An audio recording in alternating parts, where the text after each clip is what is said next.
안녕하십니까? 사랑, 희망, 생명을 전하는 복음방송 진리의 뜰입니다. 성도 여러분 안녕하십니까? 어려운 일 당할 때 나의 믿음 저구나 내가 믿는 내 주를 더욱 의지합니다. 저와 여러분들이 아무 일을 만나도 예수님만 의지하는 저와 여러분이 되시기를 간절히 바랍니다. 지난주 저희 교회에 가장 큰 경사가 있었습니다. 침례식이죠. 이거보다 더 큰 기쁨이 어디 있겠습니까? 하늘에서도 잔치가 있겠다 그러지 않았습니까? 기도로 침례 예식을 위하여 온 마음을 모아주시고 힘을 보태주신 기도 부대, 온 교우님들께 정말 감사를 드립니다.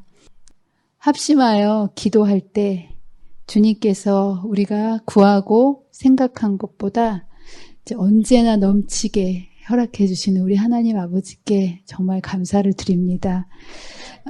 지지난주 어르신 성경학교를 위해서 기도하면서 제가 이런 기도를 드렸어요. 하나님, 영혼 구원의 기쁨을 맛보는 시간이 되게 해주세요. 그리고 구하라, 찾으라, 두드리라 이렇게 얘기하지 않았습니까? 그리고 우리는 정말 우리가 구하고 두드리고 찾을 때 하나님께서 어떻게 우리를 위해서 역사해 주셨는지를 경험했습니다. 저는 다른 것이 기적이 아니라 사람의 마음을 움직이는 것이 가장 큰 기적 중에 기적이라고 생각합니다. 근데 세 분의 영혼이 하나님께 자신을 온전히 맡기기로 결심하고 침례를 받게 되셨습니다. 이거는 예상치 못한 일이었고요.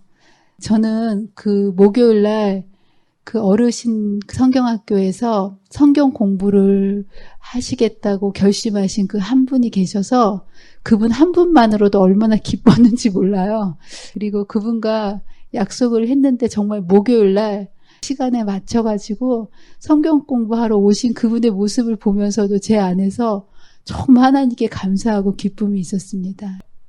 함께 이제 성경 공부를 하고 제가 저기까지 모셔다 드려 배웅을 해드렸어요. 그리고 기쁨으로 제가 집에 돌아갔는데 집에 갔더니 목사님이 저더러 그러시는 거예요. 금방 그 공부했던 그분하고 또 다른 어르신 두 분하고 이번 안식일 날 세 분이 침례를 결심했다라는 그런 얘기를 하시는 거예요. 제가 금방 전에 뵙고 왔는데 그럴 리가 없는데요. 저는 성경 공부할 때 침례의 침자도 얘기를 꺼내지를 않았는데 그분이 어떻게 성경 공부만 했는데 그런 침례 결심을 언제 하셨을까? 저는 굉장히 어리둥절하고 의아했습니다. 그런데 나중에 집사님들로부터 그 자초지종을 듣고는 정말 하나님께서 하시는 일은 우리가 생각하지 못한 그 일들을 하나님께서 이루시는구나. 정말 놀랍고 감격스러웠습니다.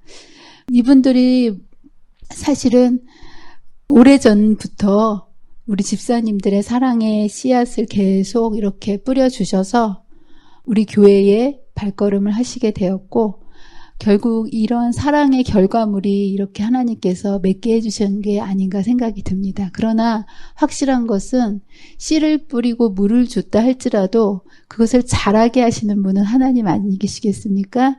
우리 하나님께서 집사님들의 수고에 열매 맺도록 하신 것이 이제 분명하고요. 우리 교회 여러 해 나오셨던 분들이잖아요. 그럼에도 불구하고 꿈쩍도 안 하시는 분들이 성령께서 역사하실 때 갑자기 침례를 결심하시는 모습을 보면서 또 한편으로는 이제 사단이 끝까지 방해하고 있구나. 이것도 경험할 수 있는.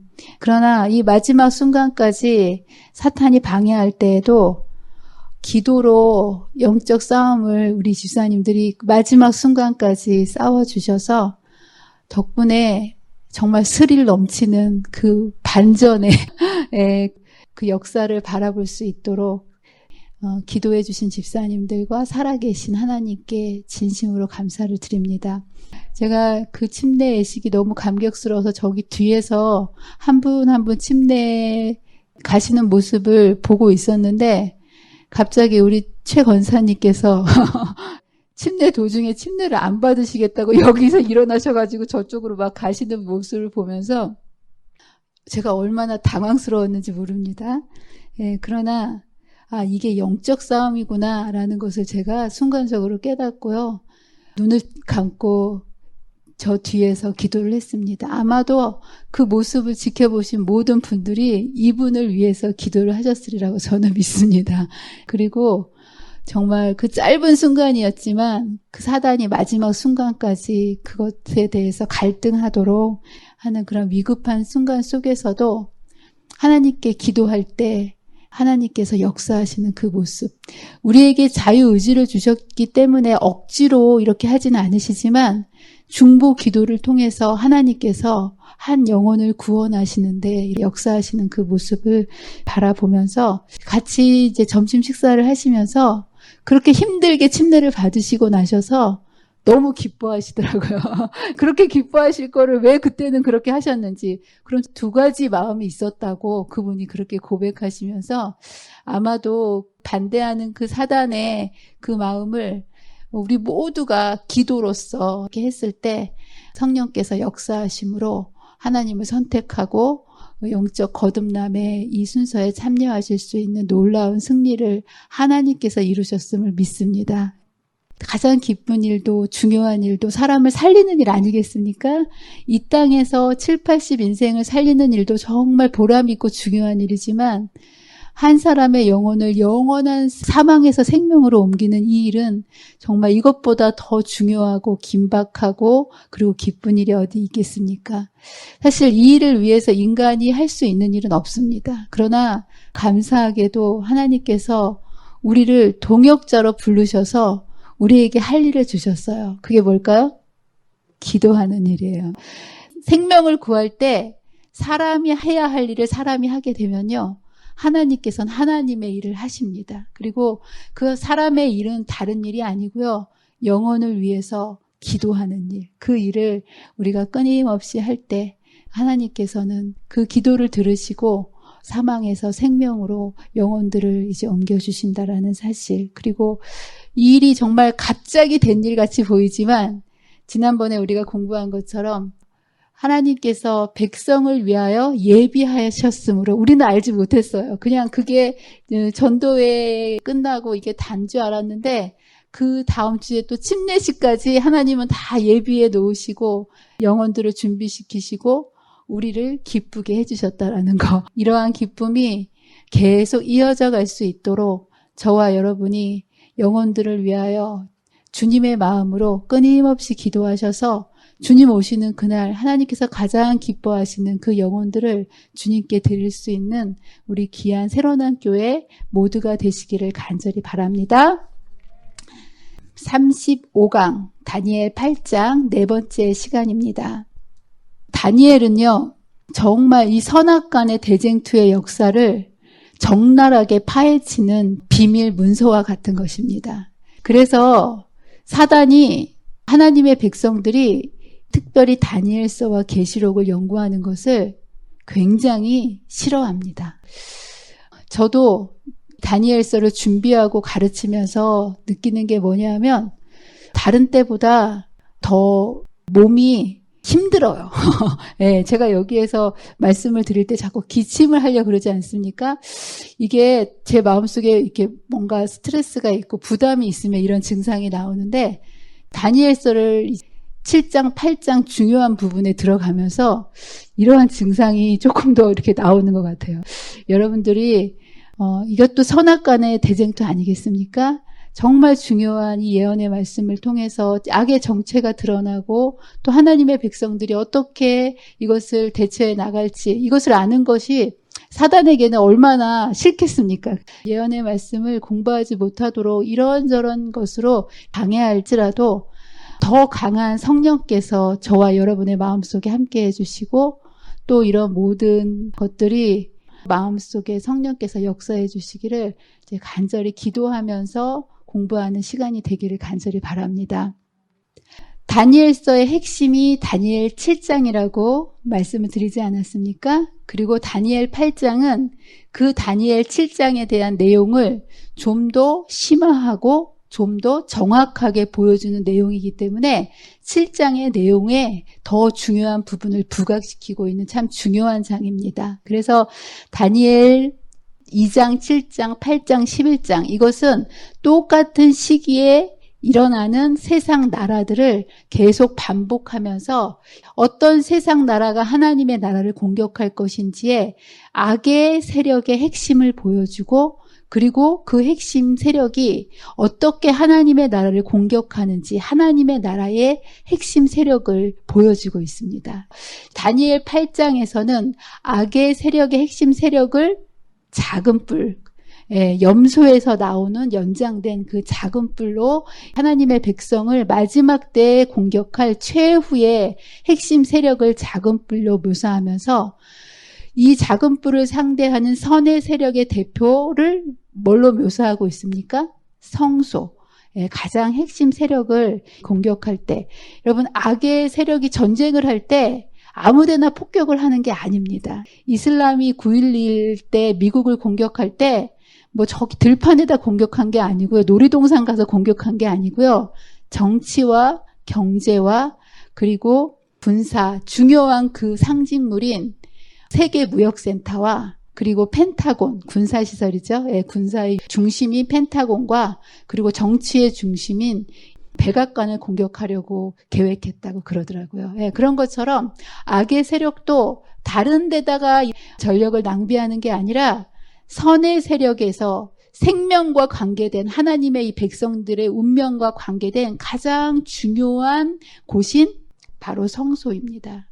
지난번에 우리는 성소가 얼마나 중요한지 국가의 흥망성쇠가 성소에 허물어지고 세워지고 이런 것을 통해서 어떻게 하나님의 나라가 무너질 수도 있고 아무리 어려운 가운데서도 성소가 회복되었을 때 그 당시에 최고 강대국인 아시리아가 쳐들어온다 할지라도 하나님께서 이 죄 문제를 성소를 통해 해결했을 때 유대 나라의 편이 되어 주셔서 그 어려움 속에서도 그 백성들을 구원해내시고 인근의 모든 나라로부터 나라를 우뚝 세워주셨던 구약의 역사를 바라보면서 사단도 이것을 너무나 잘 알고 있기 때문에 이제 다른 것을 공격하는 것이 아니라 바로 이 영원한 운명이 결정되는 이 성소를 공격하는 모습을 우리는 보았습니다. 죄의 싹은 사망이기 때문에 성소에서 제사를 드리는 이것은요, 이 땅에서 복을 달라고 하는 이방신에게 제사를 드리는 것하고는 전혀 다른 죄의 문제를 해결함으로써 하나님께서 우리의 잃어버렸던 영원한 생명을 다시 회복시켜 주심으로 인해서 영생과 더불어 이 땅의 모든 것도 하나님께서 우리의 아버지가 되어주시고 하나님이 되어주셔서 책임져 주시겠다는 그 약속의 표징으로 세워주신 것이 바로 성소입니다. 사단도 이것을 알기 때문에 매 시대마다 이것을 공격하는 것을 우리가 보았고요.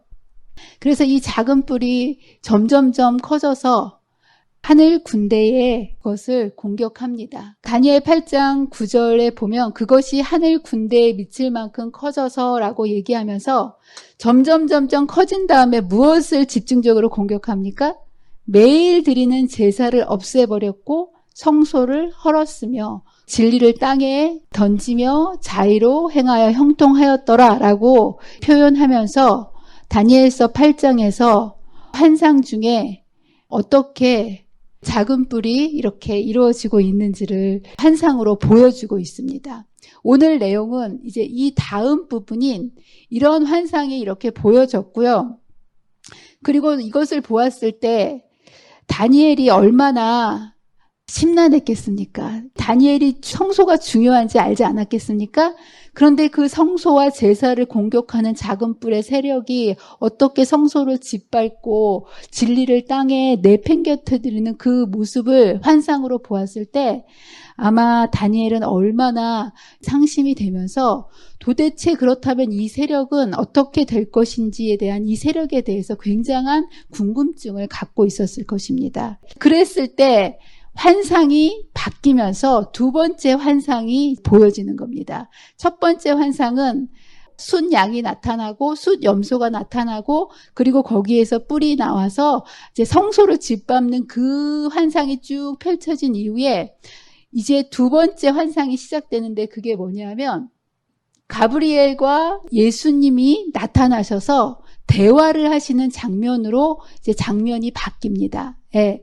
그런데 이 두 분이 뭐에 대해서 대화를 하시는 거냐면 바로 그 성소에 대한 대화를 하고 있었고 다니엘은 그 대화를 들으면서 내가 정말 궁금했던 내용이기 때문에 귀를 쫑긋 세워서 듣지 않았겠습니까? 근데 이제 뭐라고 대화를 하고 있었냐면 내가 들은즉 한 거룩한 이가 말하더니 다른 거룩한 이가 그 말하는 이에게 묻되 환상에 나타난 바 매일 드리는 제사와 망하게 하는 죄악에 대한 일과 성소와 백성이 내어준 바 되며 짓밟힐 일이 어느 때까지 이를꼬라는 이제 그 두 분의 이제 대화를 듣게 됩니다. 이 성소가 짓밟히는 그 역사를 이제 다니엘이 앞에 있었던 환상을 쭉 보면서 마음속에 굉장히 충격을 받았고 심란한 그 상황 속에서 이런 질문을 했을 때 이제 도대체 이렇게 하나님의 그 성소가 짓밟히는 일이 언제가 될꼬라는 이제 그 질문이 이루어지는데요. 여러분 성소는 언제부터 있었고 어떻게 사단으로부터 공격을 받았을까요? 하나님께서는 성소를 통해서 백성들을 구원하려고 하시지 않습니까? 죄 문제를 해결하기 위해서. 그렇기 때문에 끊임없이 하나님은 성소를 세우시고 사단은 그 성소를 허무는 일, 그 일을 계속 선악간의 대쟁투 속에서 이룬다는 것을 우리가 공부를 했습니다. 아담이 범죄를 했을 때 제일 먼저 세워주신 게 그 에덴 동편에 들어가는 입구에 화영검을 두른 그것이 이제 원시 성소로 세워주셨고 이것을 또 가인이 파괴하는 모습을 우리는 이제 지난번에 공부했고요. 노아를 통해서 또다시 그 후손들이 또 성소를 세우게 하고 제사를 드리게 했을 때 또 니므롯을 사단이 내세워서 또 파괴시켰고 또 아브라함도 가는 곳곳마다 성소를 세웠습니다. 그래서 계속 이 성소를 세우고 성소를 허물고 하는 그 역사가 이제 계속 되면서 결국 구약에서 솔로몬 성전이 바벨론에 의해서 파괴가 됩니다. 그러나 하나님께서는 그 허물어진 성전을 그냥 두지 않으시고 포로를 70년 만에 귀환시키셔서 다시 수룹바벨 성전을 세우십니다. 그런데 이제 이것을 또 다시 로마의 폼페이 장군이 무너뜨렸고요. 그것을 또 헤롯 성전으로 다시 회복시키시고 그러나 이제 결국 로마 군대에 의해서 이 땅에 있는 지상의 성소가 완전히 파괴되는 것이 AD 70년에 이루어집니다. 근데 여러분들 로마가 AD 70년에 성전을 파괴하지 않았다 할지라도 지상의 성소는요. 예수님의 십자가의 죽으심으로 더 이상 의미가 없어지게 됩니다. 사실 성전에서 이루어지는 모든 제사는 실체이신 예수 그리스도를 상징하는 거고요. 아담의 범죄한 이후에 양을 잡아서 제사 드리는 제도에서 양은 인간의 죄를 위해서 대신 이 땅에 오셔서 생명을 주실 그리스도를 상징한 모형이었고 그 모형의 실체로서 예수님께서 이 땅에 오셔서 십자가에 달려 돌아가심으로 인해서 이제까지 상징으로 있었던 이런 제사가 계속 드려졌지만 실체가 오셨기 때문에 여러분들 모델하우스는 언제까지만 있습니까? 모델하우스의 실체가 세워진 다음에도 모델하우스가 계속 필요합니까? 아니죠. 네, 그래서 실체이신 예수님께서 오셨을 때 더 이상 이 땅에서의 드리는 제사는 의미가 없게 된 그 이야기를 이제 예수님께서 돌아가실 때 어떤 일이 성전에서 일어났습니까? 휘장이 위에서부터 아래로 탁 찢어지면서 이제 더 이상 성전에서 제사가 필요 없다라는 것을 표현되었고요. 그렇기 때문에 히브리서에 보면 분명히 이러한 모든 제사 제도는 그림자요 참 형상이 아니므로 해마다 드리는 바 같은 제사로는 나오는 자들을 언제든지 온전케 할 수 없느니라 라고 이제 얘기하면서 참 실체가 오셨기 때문에 더 이상 그 모형인 제사 제도가 무의미하게 된 것을 여기에서 알려주고 있습니다. 그래서 예수님께서 돌아가시기 직전에 어떤 얘기를 하셨냐면 이런 말씀을 하셨습니다. 예수께서 대답하여 가라사대 너희가 이 성전을 헐라. 이 성전은 뭐를 의미합니까? 예수님의 몸을 의미하죠. 그러면 내가 사흘 동안에 일으키리라 라고 이제 이야기하면서 예수님께서 비유로 예수님이 이제 이 땅에서 제물이 되셔서 돌아가실 그것을 말씀하신 거고요. 예수님께서 자기 몸이 성전이라고 선언하신 이후에 예수님께서 돌아가심으로 인해서 부활하시고 다시 일어나지 않으셨습니까? 동일하게 그 예수님을 마음에 영접한 모든 그리스도의 몸도 뭐가 된 걸까요? 성전이 된 겁니다. 그래서 더 이상 이 지상에 있는 건물 성전의 시대가 끝나고요. 예수님께서 돌아가시고 부활하심으로 인해서 몸 성전의 시대가 시작되었습니다. 그 성전 되시는 예수님을 마음 가운데 모시는 모든 하나님의 백성들은 당연히 하나님의 성전이 되었고 사도 바울은 이것을 성경에서 분명히 이렇게 얘기하고 있습니다. 너희 몸은 너희가 하나님께로부터 받은 바. 예수님을 우리가 영접했을 때 성전이 되는 거고요. 이것을 하나님께로부터 받은 바 너희 가운데 계신 성령의 전인 줄을 알지 못하느냐. 너희는 너희의 것이 아니라 값으로 산 것이 되었으니 그런즉 너희 몸으로 하나님께 영광을 돌리라. 이렇게 이제 이야기하면서 드디어 이 땅의 성전은 폐했지만 인간 몸 성전이 하나님의 백성으로서 이 땅에 남아있고 예수님께서 하늘에 올라가셔서 이제 하늘 성전이 가동되어지는 것을 성경은 이야기하고 있습니다. 사단은 누구보다도 인간에게 이 몸 성전이 회복되어지고 하늘 성전이 회복되어지면 영원한 생명이 영생의 길이 다시 회복된다라는 것을 알고 있기 때문에 죄의 문제가 회복되지 못하도록 끊임없이 지상에서 하나님의 백성의 몸 성전을 계속 공격하는 거고요. 또 하늘에서 이 성전을 정결케 해주시는 대속의 사업이 이루어지지 못하도록 하늘에서의 이루어지는 성소 사역을 집중적으로 공격하는 그 일을 하고 있고 다니엘서 8장은 이렇게 사단이 이 일을 하고 있다는 것을 분명하게 예언의 말씀을 통해서 말씀을 해 주십니다. 다니엘은 이제 이것이 너무나 궁금한 거예요. 그래서 이것이 그럼 언제 어떻게 이루어질까? 언제까지 이 성소가 짓밟히는 일을 이루어질까라는 궁금증을 갖고 있는 그때에 이에 대한 대답을 해 줍니다. 뭐라고 해 주냐 하면 이제 다니엘이 그럼 이러한 일들이 언제까지 저렇게 성소가 밟히는 일이 이루어질까라고 마음속에 품고 있는 그 질문에 대한 답을 여기에 보면 그가 내게 이르되 두 분이 이야기하고 있다가 다니엘의 마음속에 그것에 대한 답을 직접 다니엘에게 이야기해 줍니다. 그가 내게 이르되 2300주야까지니 그때의 성소가 정결하게 되리라 하였느니라 라는 어떻게 생각하면 조금 이상한 대답, 밑도 끝도 없는 대답을 천사가 해주는 모습을 보게 됩니다. 여러분들, 이 질문에 대한 이 답이 맞는 답일까요? 언제까지 성소가 이런 일이 짓밟히겠습니까? 라는 것이 질문이지 않았습니까? 그러면 대답은 어떻게 해야 될 것 같습니까? 예를 들면 이런 거예요. 전도회를 언제 하겠습니까? 라고 질문을 했다고 보세요. 그럼 어떻게 대답해야지 그 질문에 대한 답이 됩니까? 전도회 언제 합니까? 라고 질문을 받으면 여러분은 뭐라고 대답하시겠어요? 네, 언제, 몇 월, 며칠, 언제부터 언제까지 합니다. 라고 대답을 하셔야 되지 않겠습니까? 그런데 그렇게 물어봤는데 일주일 동안 합니다. 이렇게 대답하면 답이 됩니까? 안 됩니까? 안 되죠.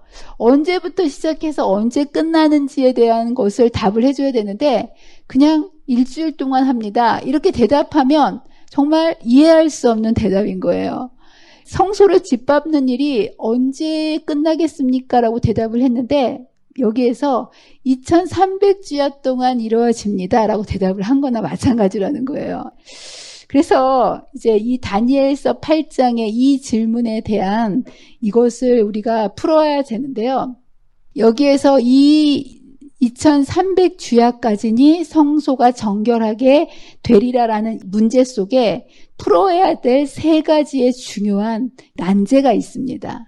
첫 번째는 뭐냐면 아까 제가 말씀드렸던 것처럼 언제 끝나겠습니까? 라고 얘기했다면 그 끝날 시기, 언제부터 2300주야가 시작되고 2300주야가 언제 끝날 것인지에 대한 시작과 끝의 종결점이 있어야 이것에 대한 답이 된다라는 거예요.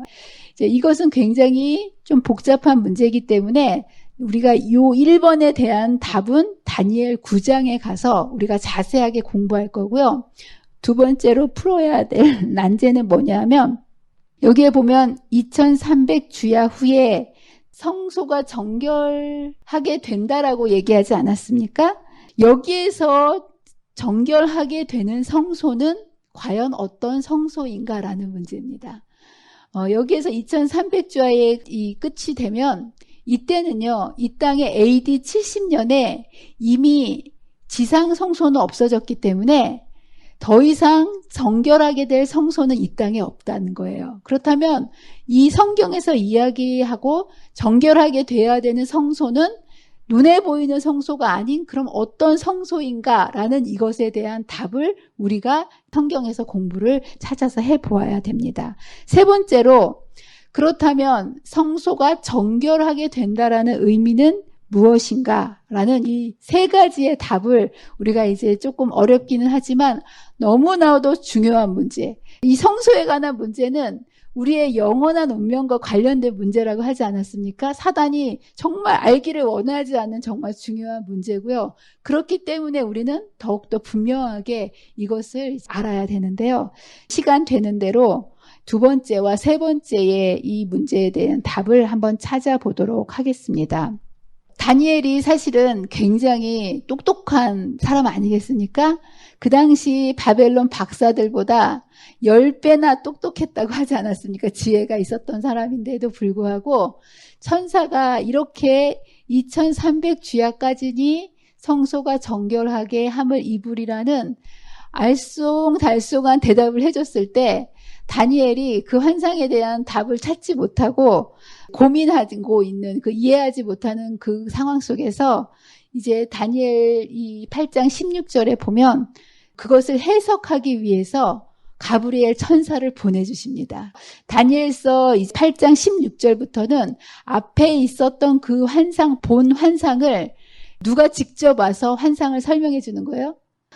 가서 다니엘에게 이 환상을 설명해 주라는 그 명령을 받고 가브리엘 천사가 직접 와서 이 환상을 이제 설명을 해 줍니다. 그래서 여기 보면 내가 들은즉 을레 강 두 언덕 사이에 사람의 목소리가 있어 외쳐 가로되 가브리엘아 이 환상을 이 사람에게 깨닫게 하라 하더니 라고 이제 그 보내심을 받고 옵니다. 여기에서 환상이라고 줄을 쳐놓지 않았습니까? 빨간 글씨로. 이 환상은 작은 뿔에 대한 환상뿐만을 얘기하는 것이 아니라 그 앞에 있었던 숫양과 숫염소와 작은 뿔에 대한 그 앞에 1절로부터 보았던 모든 환상 전체에 대한 그것을 해석을 해주라고 명령을 받게 되는데 왜 중요한 작은 뿔만 해석하지 않고 앞에 있었던 메데 페르시아를 상징하는 숫양에서부터 이것을 다 해석하도록 명령을 받았냐면 바로 2300주야의 시작이 어디서부터 시작되냐면 메데 페르시아의 나라 시대부터 시작되고 포함되는 거기 때문에 그 환상 전체를 다 다니엘에게 가르쳐 주라고 이야기하고 있습니다. 그리고 또 한 가지 이제 중요한 짚고 넘어가야 되는 것은 원래는 환상을 받은 순서가 있지 않습니까? 시간이 순서대로 이것을 이렇게 연대를 정리하자면 다니엘서 7장은 벨사살 원년에 있었던 환상을 받은 거고요. 다니엘 8장은 벨사살 3년입니다. 그런데 다니엘 5장은 벨사살이 사망한 이유이기 때문에 시간 순서로 따지면 어느 게 더 앞에로 와야 되는 겁니까? 원래는 5장, 6장이 시간 순서로면 더 뒤로 와야 되는 게 맞는 건데 이제 이것을 7장, 8장, 9장을 연결해 놓고 원래는 더 늦게 일어난 5장, 6장을 앞으로 보냈다라는 거예요. 왜 그랬을까요? 지난번에 말씀을 드렸듯이 다니엘서는 12장까지 되어 있지만 1장부터 6장까지는 역사 내용을 모아서 책으로 엮고 환상 부분을 7장부터 12장까지 이어놓는다고 말씀을 드렸죠.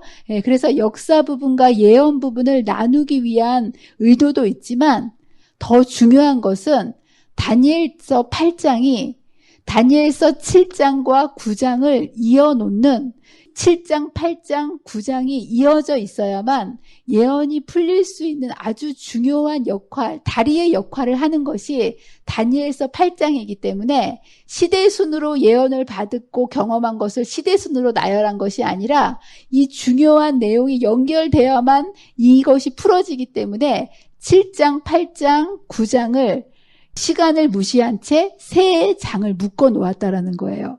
그렇다면 무엇이 중요하기 때문에 이것을 이렇게 해 놓았냐 하면 다니엘 7장에 보면 짐승들을 내보내면서 심판의 광경이 등장하는 거 여러분 우리가 다 공부하지 않았습니까? 거기에 보면 심판을 베푸는데 라는 다니엘 7장의 중요한 내용을 이제 거기서 소개하고 있는데 바로 이 심판에 대한 그 내용을 조금 더 연결해서 설명해 주는 것이 다니엘 8장의 성소가 정결하게 되는 사건.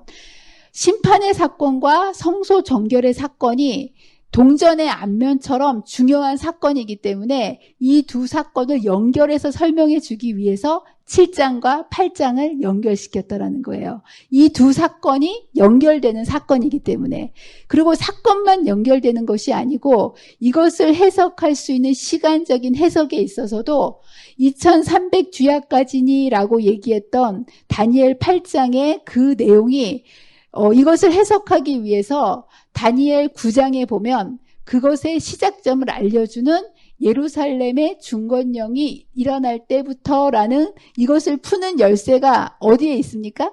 다니엘 9장에 있기 때문에 이 세 장이 따로따로 떨어져 있으면 해석이 안 되는 거예요. 그래서 이 시간적인 요소와 사건적인 가장 중요한 핵심 내용인 이것에 대한 것을 연결시키기 위해서 다니엘 7장과 8장과 9장을 연결선상에서 놓고 이 내용을 통해서 이 사건을 정확하게 해석할 수 있도록 이제 구조적인 배치를 해 놓았다라는 거. 이것을 하나하나 공부를 해 보도록 하겠습니다. 이 내용이 굉장히 좀 어려운 내용인데요. 그렇기 때문에 일단 이 내용에 직접 들어가기 전에 여기에서 이야기하는 작은 뿔이 어떻게 성전을 파괴하고 회복하는지에 대한 이 질문인데요. 이것에 대해서 하나하나가 이야기하는 용어가 무엇인지를 먼저 이제 설명하고 이것을 공부를 해보도록 하겠습니다. 여기에 보면 매일 드리는 제사와 망하게 하는 죄악에 대한 일과 성소와 백성이 내어준 바 되며 짓밟힐 일이 어느 때까지 이를꼬 하며 이 세 가지의 중요한 것을 이야기하고 있습니다. 첫 번째는 매일 드리는 제사라고 이제 얘기를 하고 있는데 여기서 매일 드리는 제사는요 타미드입니다. 이 히브리어로 타미드라고 얘기하는데 매일 드리는 제사는 무엇을 이야기하냐 하면 제사장 아시죠? 제사장이 뜰에서 양을 잡고 성소 안으로 들어가서 등불을 켜고 떡상을 돌보고 분향단을 이제 하는 그런 모든 일들, 그리고 양의 피를 가져다가 휘장에도 바르고 그 향단의 뿔에 바르는 이러한 모든 과정들, 이것을 이제 이루는 그것이 매일 이루어지는 제사인데요. 이제 이것을 통해서 주님께서 하늘 정소에 이제 올라가셔서 인간의 대속을 위해서 이루시는 성소 봉사를 이제 예표하는 건데, 이 작은 뿔이 끊임없이 이루어지는 매일 드리는 이 제사를 가로막아서 죄 문제를 해결하지 못하도록, 성소로 나가게 되면 그 성소 사역을 통해서 어떤 죄를 지었든지 인간의 죄 문제가 해결되는데, 이것을 해결받지 못하도록 고해성사나 또 미사 이러한 것들을 통해서 사람들이 죄 사함을 받는 길을 방해함으로 인해서 성소로 나아가지 못하게 하는 그것이 방해를 받을 것을 여기에서 매일 드리는 제사를 방해한다라고 이제 표현을 하고 있습니다. 두 번째는 망하게 하는 죄악입니다. 여러분, 죄의 종류가 굉장히 많지 않습니까? 제가 오기 전에 인터넷에 보니까 형법상 죄의 종류가요, 셀 수도 없이 많더라고. 제가 세다가 하도 많아가지고 그냥 왔는데 죄의 종류가 정말 많아요. 근데 그 많은 죄의 종류 중에서 여기에 보면 망하게 하는 죄악을 향하게 한다라는 거예요. 과연 사단이 이렇게 하게 하는 이 망하게 하는 죄악이 무엇을 망하게 하는 죄악이라고 할까요? 히브리어로 이것을 페샤라고 얘기하는데요. 이것은 알고 있으면서도 고의적으로 짓게 하는 죄, 특별히 하나님에 대해서 이제 반역하게 만드는 그 죄를 의미합니다. 작은 뿔이 인간으로 하여금 하나님을 반역하게 하는 죄 중에 죄가 뭐냐면, 로마 교황이 하늘의 성소와 그리스도의 제사장 직분을 회파한 것, 그래서 하나님의 백성으로 하여금 죄 문제를 해결하지 못하도록 하는 이것이 망하게 하는 죄 중에 가장 큰 죄라고 성경은 이야기하고 있고요.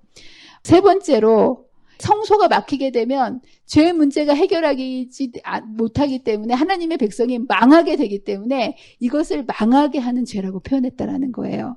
세 번째는 뭐냐 하면 성소와 백성이 내어준 바 되며 짓밟히게 되는 그 일을 이제 작은 뿔이 한다라고 얘기했는데, 그것을 성소 중세 암흑 시대 동안에 이러한 사제들이 이러한 것들을 가로막음으로 인해 가지고 성소의 기능이 정지되게 하고 결국은 속죄를 받지 못하도록 이제 성소가 짓밟힌 그 이야기를 여기에 성소가 내어준 바 되고 짓밟힌다고 얘기합니다. 그리고 성경은 백성들이 이런 길들이 막혀서 속죄를 받지 못할 때 이것이 실제로 성소가 더럽히게 되는 것이라고 이제 이야기하고 있습니다. 그것을 민수기 19장 20절에 보면, 사람이 부정하고도 자신을 정결하게 하지 아니하면 여호와의 성소를 더럽힘이니 그러므로 회중 가운데서 끊어질 것이라. 이 죄 문제가 해결되어지지 않을 때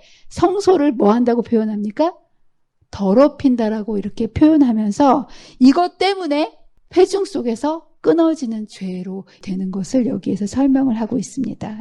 그렇다면 마지막으로 어느 때까지 이런 일들이 일어날 거라고 얘기했을 때 2300주야까지니 그때 성소가 정결하게 함을 입으리라 라고 한 이것을 이제 우리가 하나씩 공부를 해보도록 하겠습니다.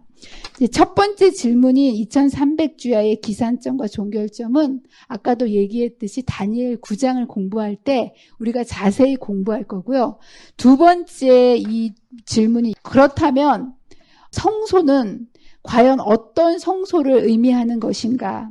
지상 성소는 이 땅에 없기 때문에 여기서 이야기하는 성소는 어떤 성소가 된다라고요? 하늘 성소가 되는 건데요. 그렇다면 하늘 성소는 어떤 성소를 의미하는가? 네, 그래서 여러분, 하늘에 성소가 있다라는 것을 알고 계십니까? 모세가 이 땅에 성막을 지을 때도 하나님께서 모세에게 알아서 지으라고 하지 않으셨습니다.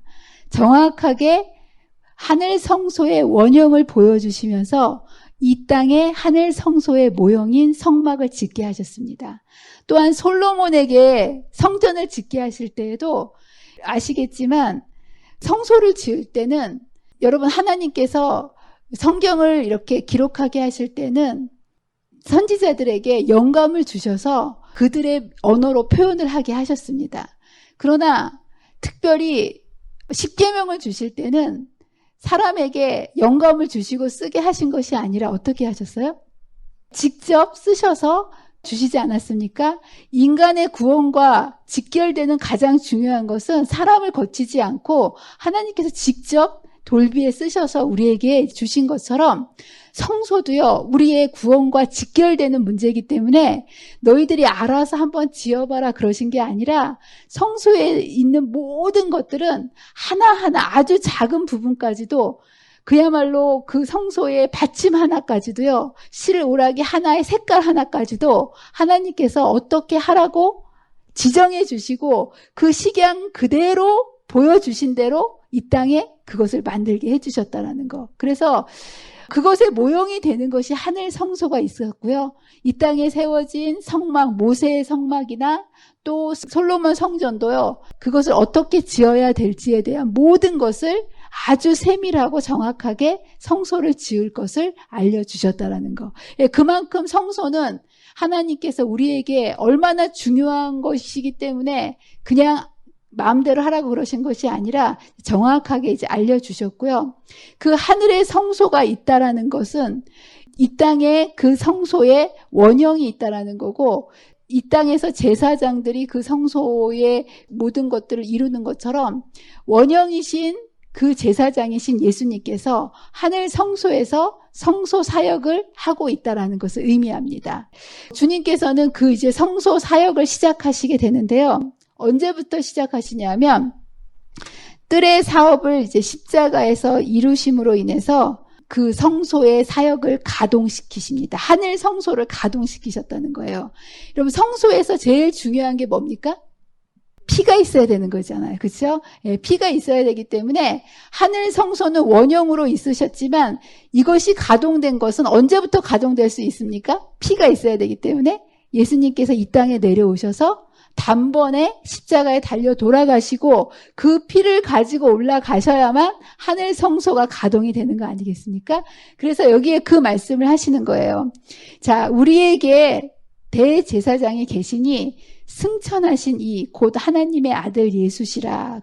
이제 예수님께서 이 땅에 오셔서 뜰의 사역을 마치시고 십자가에서 이루셔서 그 피를 가지고 하늘 성소로 올라가신, 과거에 2000년 전에 이 땅에 오셔서 성소 사역을 시작하신 모습을 여기에서 이렇게 이야기하고 있습니다. 그러면서 히브리 9장 12절에 보면 염소와 송아지 피로 하지 아니하고, 이거는 모형에서 계속 4000년 동안 이 일을 해오지 않았습니까? 그런데 이제 원형으로 예수님께서 이 땅에 오셔서 성소 사역을 시작하시면서 오직 자기의 피로 영원한 속죄를 이루사 그 피를 가지고 이제 어디로 올라가신 거예요? 하늘 성소로 올라가셨다고 여기에서 분명히 이야기하고 있습니다. 그래서 예수님께서 AD 31년에 뜰의 사역을 완전히 마치시고 하늘 성소로 올라가셔서요.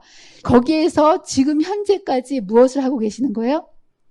우리를 위해서 섬기고 계시는 성소와 지성소에서 이제 하시는 그 사역을 이야기하면서 지금 우리가 하는 말의 요점은 이러한 대제사장이 우리에게 있는 것이라 라고 얘기하면서 지금 이 순간 우리의 대제사장 되시는 예수님께서 하늘 성소에서 우리를 위해서 대속하시고 중보하시고 우리의 죄를 도말하시는 이 대제사장의 직분을 이제 이루는 그 모습을, 여기에서 성소 사역을 하고 계시는 예수님의 모습을 분명히 성경은 이렇게 표현하고 있습니다. 예수님이 하늘에 가셔서 뭐 하고 계신다고요? 성소 사역을 하고 계신다라는 거. 성소 사역은 언제까지 이루어지는 사역일까요? 예, 여기 보면 성소는 뭐 때문에 있는 거예요? 죄 때문에 있는 거예요. 그렇죠? 그렇다면 이제 죄 문제가 다 해결되어지면 더 이상 하늘에서 성소가 가동될 필요가 있을까요? 없을까요? 없겠죠? 예. 이 땅에서도 죄가 시작된 다음에 성소가 시작된 거고요. 이제 그 성소가 하늘에서 이제 그 원형이 돌아가는데 이 땅에서 이제 죄 문제가 다 해결이 되는 그때가 되면 그때에는 여기 성소가 있다고요? 없다고요? 예. 그래서 여기 계시록 21장 22절에 보면 성 안에서 내가 성전을 보지 못하였으니 이는 주 하나님 곧 전능하신 이와 어린 양이 그 성전이심이라 라고 얘기하면서 이제 우리가 갈 하늘에서는 더 이상 죄가 없는 곳이기 때문에 성전이 없고 어린 양이 성전이 되셔서 우리가 그 하늘에서 지낼 것을 여기에서 분명히 이야기하고 있습니다. 자, 그렇다면 이제 두 번째 우리가 이제 공부할 것은 성소가 정결케 된다라는 것은 이제 과연 무엇을 의미하는가 이건데요.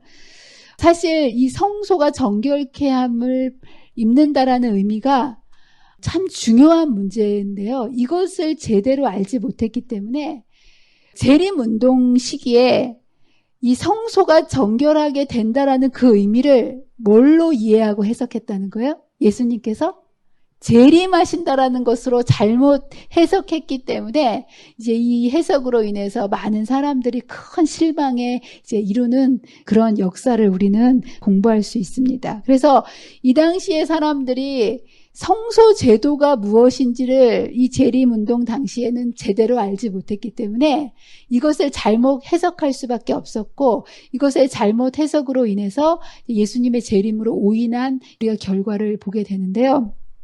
이스라엘 백성들에게 하나님께서 주신 절기는요, 누구를 상징하는 걸까요? 예수님의 모든 사역을 상징합니다. 그래서 봄절기는요, 특별히 예수님께서 이 땅에 초림해 오셔서 무엇을 하실 것인지에 대한 것을 정확히 예언으로 보여주신 것이 봄절기라면, 가을절기는 예수님의 재림을 위한 절기로 하나하나의 절기를 묘사해 주신 거고요. 이제 거기에 특별히 이 대속죄일로 묘사된 이것을 잘못 해석해서 2300주안이라는 것을 이 대속죄일을 재림으로 잘못 이해를 해, 성소에 대한 개념이 없었기 때문에 많은 사람들이 어려움을 당했던 그런 이제 역사가 있는데요.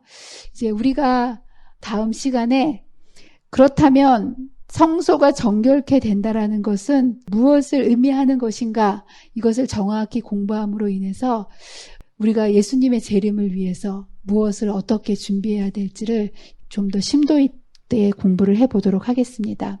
제가 이 말씀을 준비하면서 느끼는 것은 뭐냐면, 정말 하나님께서 하나님의 백성들을 구원해 내시기 위해서 이 성경 속에 너무나도 분명하고 명확한 구원의 원리들을 정확하게 보여주셨다는 거예요. 그냥 무조건 믿습니다, 이것이 아니라 눈에 보이는 성소 제도를 통해서, 그리고 이러한 성소에서 이루어지는 이런 성소의 봉사를 통해서 많은 사람들이 자신의 신앙을 어떠한 감정적인, 내 마음이 뜨거워지고 뭔가 이렇게 열정적이 되면 구원받은 것 같았다가 이러한 마음이 또 사라지게 되면 내가 또 죄책감과 이러한 것에 시달리지 않습니까?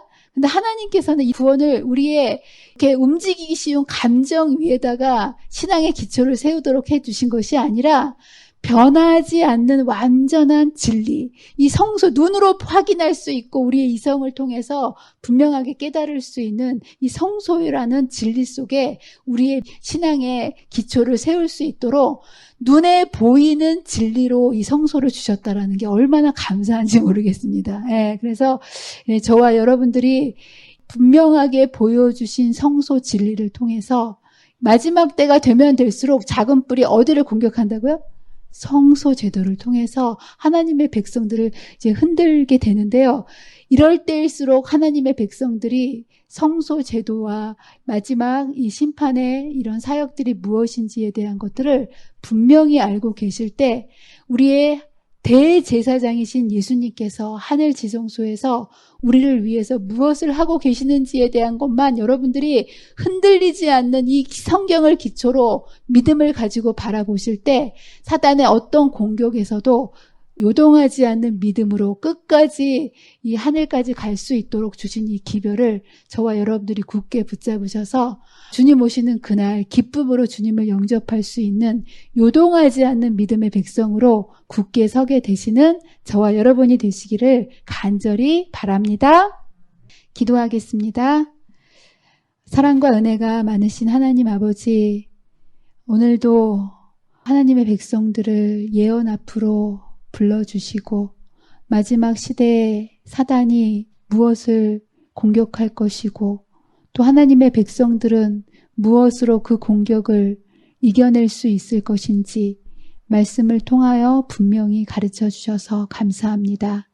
주님, 우리의 시선이 땅에 있는 썩어질 것들을 바라보는 것으로 우리의 시선을 빼앗기지 않도록 도와주시고 우리의 눈을 하늘 지성소에서 우리의 죄를 도말하시고 우리를 정결케 하시는 우리의 대제사장이신 예수님께로 날마다 향할 수 있도록 도와주셔서 사단이 여러 가지로 우리의 삶을 흔들고 죄책감으로 공격할 때마다 우리가 이 죄의 문제로 붙들려 흔들리지 아니하고 우리의 대제사장 되시는 예수님께 나아가 우리의 모든 죄를 내려놓고 주님께서 입혀주시는 그 의의 옷을 입고 날마다 승리하는 믿음의 백성으로 살아가는 귀한 주의 자녀들이 되게 도와주시기를 사랑과 은혜가 많으신 예수님의 이름으로 간절히 기도합니다.